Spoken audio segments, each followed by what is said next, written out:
Orient cement limited, जो कि मैं बहुत कम बार जेम्स में कवर किया हूँ, आज दूसरी बार ही कर रहा हूँ। इनफैक्ट सितंबर 2021 के बाद आज पहली बार कर रहा हूँ।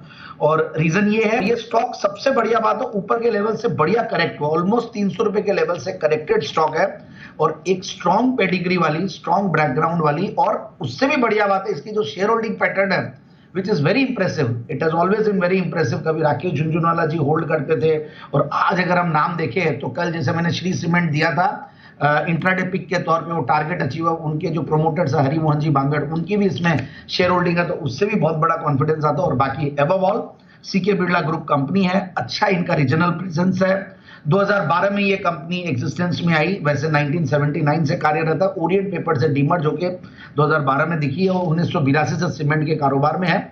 एक बढ़िया कंपनी और अच्छा खासा इनका तेलंगाना में, कर्नाटका में, महाराष्ट्र में, इन सब में ओवरऑल प्रेजेंस है। और उससे भी बढ़िया बात यह है कि फंडामेंटल सस्ते हैं, बहुत महंगे नहीं है।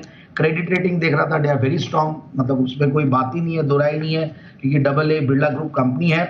अब 16-17 का रिटर्न ऑन कैपिटल एम्प्लॉयड है। पिछले 5 साल में प्रॉफिट की क्या अगर 30% है और डेट्स भी काफी रिड्यूस किया इन्होंने, बहुत ज्यादा डेट्स नहीं है।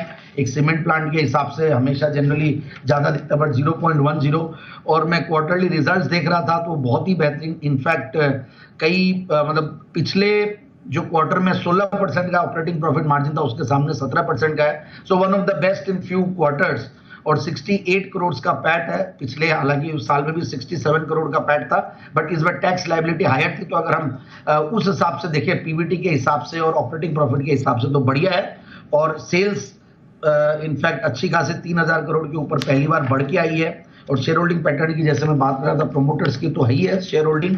उसके अलावा FIIs DIIs भी अच्छा खासा होल्ड करते हैं, करीब 23% के लगभग वो होल्ड करते हैं। और पब्लिक शेयर होल्डिंग में बहुत अच्छे अच्छे renowned names, even bits Pilani भी है, तो हरिमोहन जी बांगड़ का नाम है। ये सारे नाम से कॉन्फिडेंस आता है और मुझे लगता है कि इस लेवल पे ये स्टॉक को ले सकते हैं। एक तो अपने 200 डेमास के आसपास चल रहा है, ओवर करेक्टेड है और कंसोलिडेट कर रहा है। और काफी दिनों से मेरी नजरें बनी हुई थी स्टॉक पे, और अब मैं इस स्टॉक का जो टारगेट दूंगा वो 260 का दूंगा।